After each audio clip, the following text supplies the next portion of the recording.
My name is Lorenzo Kristov. I've worked in the electricity industry for about 25 years, mostly in California. And in the last few years, I've been working especially in the area of distributed resources, small-scale local energy resources, and how they're changing the industry, how we can integrate them into the power system, how we can integrate them into the electricity markets. So I've titled this presentation, From Prediction to Intention, Technology and Innovation in Service to Societal Values. And what I wanted to do with that title was emphasize a shift in consciousness from how we think about technology and innovation. And for so much of our lives, technology has momentum of its own, such that when new things are invented, new things are created, we almost have to use them. They have a kind of imperative. And I want us to rethink the uses of technology so that they're in service to the objectives that we have for ourselves as a society. So that's the idea, and I'll talk some more specifically about how we might do that with regard to energy. The idea of an intentional energy future comes about when we look at what's going on in the industry today. The electric industry is undergoing massive transformation, having to do with renewable energy, renewable generation, small-scale distributed resources, very powerful new technologies, electric vehicles, environmental policy mandates that governments are passing, and growing public awareness of impacts. But when we have conversations in the industry about what's going on, everyone's aware that these are disruptive changes that are taking place. But there's not a whole lot of discussion of what the vision is of the future. Where is this leading us? And what will the future power system look like in 10, 15, 20, 25 years? Experts who talk about the future of energy often look at it from a perspective of prediction, which I would say is essentially passive. You're extrapolating current trends. You're looking at how the prices of solar panels are going down, or the speed of different kinds of communication technologies and computing technologies. But it's a predictive mode as a passive observer. So what I want to suggest is that we move from prediction to intention. That is, we start thinking about ourselves as engaged citizens, as activists, as professionals, and ask, what kind of energy future do we want? When we think then about designing a desired energy future, how do we approach that? Well, I would say if we're designing based on intention, we've got to start with articulating what are our values, what are our societal objectives, what are the qualities that we want this future energy system to embody. Once we do that, then we need to describe alternative ways that we could structure the future energy system so that we can figure out what structure is going to be supportive of the values and societal objectives we're trying to accomplish. Once we do that, then we can apply strategies and technologies that are going to implement this vision. So it goes in that sequence: values and objectives, system architecture or design, and then strategies and technologies. That way, as we're thinking about technology choices, we're evaluating them in terms of how well do they contribute to what we're trying to achieve. When we think about innovation and directing it, we think about it in terms of how is it moving us towards achieving that vision. So the first step of that is, what are the values and societal objectives we might adopt? What is the future that we want? And I'll give you some, I think, fairly conventional ideas about objectives for energy and electricity. I think these are widely accepted, but these are also places where we add our personal views as citizens and as professionals in the industry, as people involved in our local context wherever we are. So it's definitely, this is not definitive, it's more examples. But sufficient supply to meet energy needs. We've got to start there. What are the needs of families, of communities, of our local economy? And what do we need then to keep those things running with the services that they need? And we want the supply to be sufficient. We want the supply of energy to be affordable and accessible for all the residents of all kinds, whether it's individuals, businesses, government facilities, farmers, etc. We want the energy system to be ecologically sustainable, and we should frame that in terms of specific environmental impacts. Greenhouse gases have been a large focus, but that's not the only thing. We want our energy systems to be resilient to extreme disruptions. The word resilience entered the energy industry in a big way after Superstorm Sandy in New York City, because the New York State Commission started thinking about resilient power systems in a way that they hadn't before. Areas of the city were out of electric service for a couple of weeks. And so they decided that resilience is going to be a primary objective in how they think about redesigning the system. We want it to be reliable and safe under normal conditions, and all of these things that I've mentioned are not at all unusual or controversial necessarily. But I would add then energy democracy or energy justice objectives. How would we define those? Right now, I'd say the majority of the conventional industry players may not be so aware of those objectives and need to be educated. But there's a growing minority that cares a lot more about those things. Still, the challenge is to articulate them in a way that's definitive enough so that you can observe, are we achieving it or not? They need to be achievable. And thinking then about, so here's a list of values and objectives that we've articulated. So how do we now start thinking about, well, what's the structure of an electric system or an energy system that achieves that? I'll give you two very high-level design concepts for comparison to think about that question. First is the centralized model. And traditionally in the electric industry, we've had large-scale power plants. We have high-voltage transmission systems that make up the grid. The whole western United States, for example, is one interconnected grid.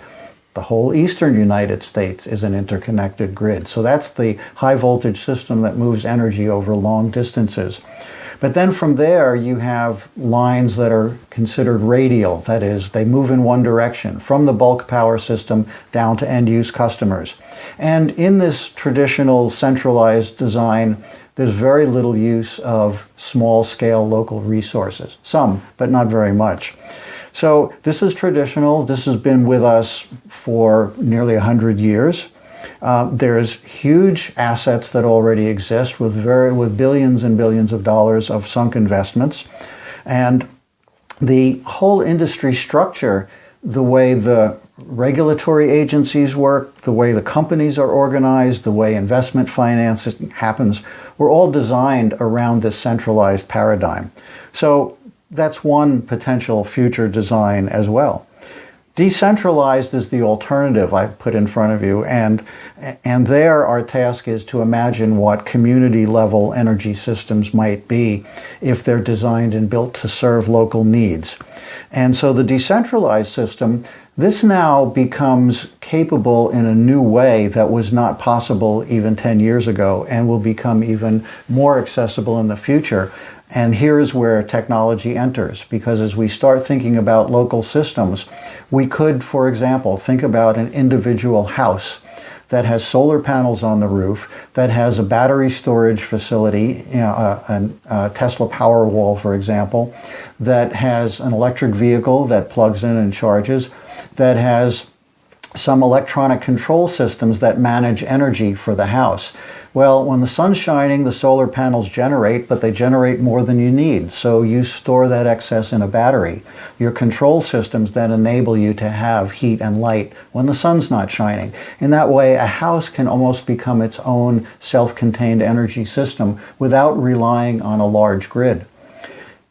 Extrapolate that up to a larger facility, a commercial office building, say, a 5-story building with hundreds of offices in it. The same phenomenon could be accomplished through technology. Solar panels, battery storage, vehicle charging for employees, electronic control systems, even thermal storage. Thermal storage is you have water columns that are inside a building and you can heat them with solar energy so that you have heat at night, for example.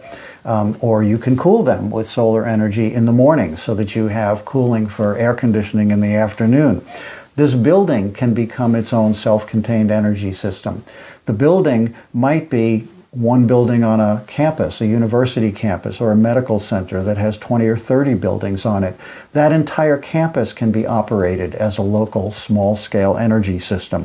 So this gets to the idea of what we call community microgrids, where a microgrid, strictly by definition, can actually completely separate from the larger power system and operate on its own as an island for some period of time. The technologies and the revolution in technology are now making microgrids of all scales increasingly possible and affordable and effective. And an interesting thing when you look more internationally at the diversity of assets that already exist, going to a microgrid, local community-based solution might be a lot simpler where you don't have huge assets, where you don't have a huge widespread electric grid to begin with.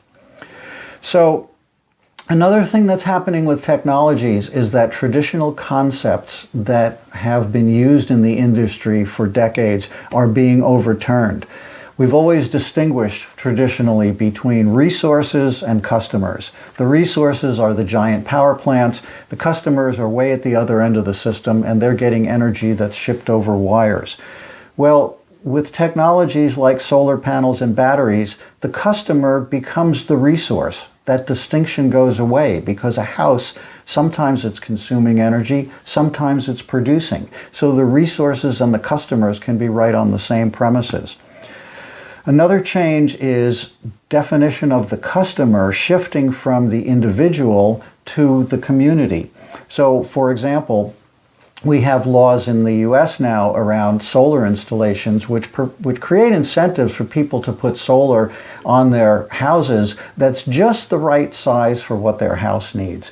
But what makes a whole lot more sense is to look at a community that might have a lot of trees and put the biggest solar systems you can on the sunny roofs and don't disturb the trees where you have shady roofs. And in that way, the rooftops become a community resource and you're making community decisions about what to invest in and where to locate the resources. So it's not just individual customer decisions anymore. Another change is shifting from the idea of energy as a commodity to energy as providing services. When in the US and other parts of the world in the 90s, wholesale markets were created, the industry moved to a commodity paradigm. It began to look like wheat and sugar beets and pork bellies and things that are traded on commodity markets with forward contracts and futures contracts, etc. But that model becomes unsustainable once you move away from simply delivering energy over wires to more local-based systems that are designed to meet the end-use needs, that are designed to provide heating and cooling and lights and machinery and so on. So it's quite possible with what I was describing earlier about microgrids being individual houses and buildings being their own energy systems, that they can provide most of what they need from their own premises, and only a small percentage, maybe 10%, 15%, is the commodity that they're drawing from the grid. So there's a shift in thinking from energy as a commodity to energy as providing the services that we need. Another thing that is changing, an idea that's changing with technologies, is the ability to use the electric grid to provide a lot more diverse services, to integrate, for example, the municipal services of water supply and wastewater treatment and waste management and telecommunications, local broadband internet, for example, local transportation. How do we energize all of those activities as a municipality, a local government responsible for those services? The electric grid now can serve as a platform that enables synergies among all those services.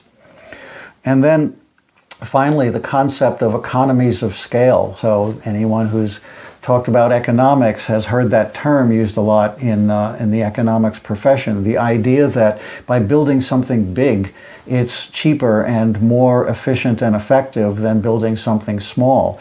Well, again, technology is turning that on its head. That in the future, scale economies don't necessarily come from building huge facilities, huge assets, but can come from widespread adoption of new small-scale technologies. as communities adopt these new ideas, as they share those ideas, as we communicate about solutions, what works and doesn't work, as we develop standards. It's those standards and common practices that create the scale opportunities for businesses that are providing the technologies. So it's a very different way of thinking. Finally, to tie all of this together, I want to point out that these ideas of resilience and sustainability, as we think about what the 21st century will be like over the next several decades, these things are created from the bottom up. Resilience and sustainability, as much as we like to have national policies that promote them, in fact, resilience is a local capability. Thinking about the context that we're facing, we can expect, I believe, increasing volatility in the climate, in the availability of natural resources, in the behavior of natural ecosystems, in the national and global economy and geopolitics. All of these become, I think, more volatile, harder to predict, with more severe impacts. At the same time, the established institutions that are supposed to help manage these things, provide for human needs, provide for long-term sustainability, and deal with challenging circumstances, are becoming less capable, it seems, of actually solving the big problems, to be able to actually stop the emission of greenhouse gases that create global warming, to actually create economically just societies and communities. Part of the approach is essentially to view a local community as an ecosystem, as a whole system, and design as a whole system for synergy, sustainability, resilience, and happiness. And I added happiness there. It's not immediately related to energy, but partly to challenge the prevalent consumer society, which basically tells us that what gives us satisfaction is the things that we buy. And in fact, we're learning more and more that it doesn't. And what does instead is our relationships, is the communities that we create. So the whole community also has to do with the sense of well-being of the people live there and how they achieve that. Elements of resilient community response are integrating essential services, and where electricity serves a valuable use, but we're thinking whole system about electricity, local transportation, water supply, telecommunications, wastewater treatment, security.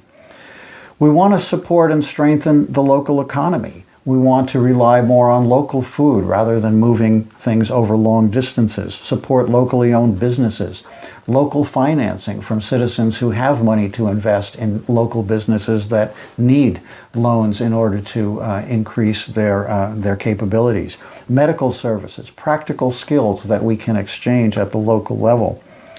Our waste stream, we throw a lot of stuff away, and embedded in waste is energy value, is nutrient value, is building materials that are simply thrown away that can all be used locally. How do we reform our waste management systems, again, for local resilience? Public spaces. If we want democratic societies, democratic communities, people need to get out of their houses, have places to gather, to talk, to meet, to talk about things that matter, to make decisions about beautifying and improving their local neighborhoods. Again, it goes to what makes up the quality of our life and our satisfaction with life. And then the technology, the innovation we've been talking about, all become in service to all of those characteristics, all of those values, all of those objectives.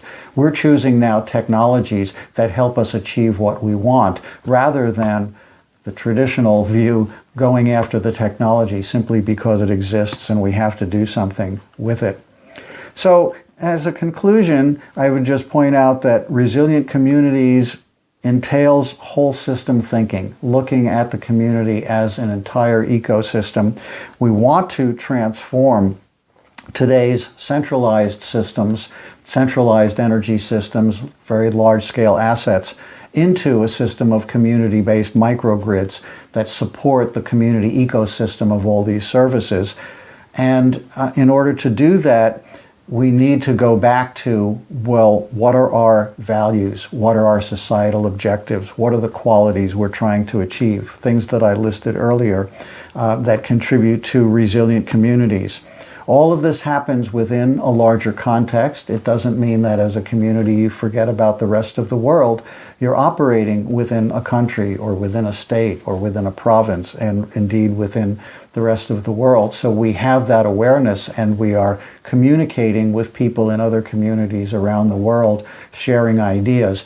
But the focus of direct action to building resilient communities is really at the local level. And all of this then is within a context of the global situation that we're all very aware of: ecosystem and resource constraints, global demographic and economic trends, conditions, technological advances and availability, the geopolitical economy. All of these are factors that create this world. But what makes our ability to survive through those changing conditions will be what we create at the community level through resilient communities. That's all. Thank you.